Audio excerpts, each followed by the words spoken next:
തിരുവനന്തപുരത്ത് മസ്തിഷ്ക മരണം സംഭവിച്ച 2 പേരുടെ അവയവങ്ങൾ ദാനം ചെയ്തു. 8 വയസ്സുകാരൻ ദേവപ്രയാഗിന്റെയും മസ്തിഷ്ക മരണം സംഭവിച്ച 53-കാരൻ ജവഹർ നഗർ സ്വദേശി ദിവാകർ എസ് രാജേഷിന്റെയും അവയവങ്ങളാണ് ദാനം ചെയ്തത്. അവയവദാനത്തിലൂടെ 7 പേർക്കാണ് പുതുജീവനേവുക.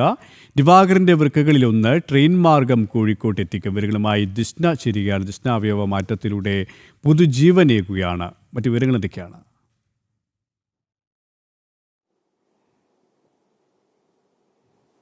KP കിംസ് ആശുപത്രിയിലാണ് ഇത്തരത്തിലൊരു മഹാദാനം നടന്നിരിക്കുന്നത്. ഈ നിലമേലുണ്ടായ ഒരു അപകടത്തിൽ മരിച്ച ദേവപ്രയാഗ് എന്ന 9 വയസ്സുകാരന്റെ അവയവങ്ങളാണ് ഇത്തരത്തിൽ ദാനം ചെയ്തിട്ടുള്ളത്. നമുക്കറിയാൻ സാധിക്കുന്നത് 2 വൃക്കയും പാൻക്രിയാസും കരളും ഹൃദയവാൽവ് 2 നേത്രപടലങ്ങൾ എന്നിവ ഉൾപ്പെടെ 7 അവയവങ്ങളാണ് ഈ ദേവപ്രയാഗിന്റെ ദാനം ചെയ്തിട്ടുള്ളത് എന്ന് തന്നെയാണ്.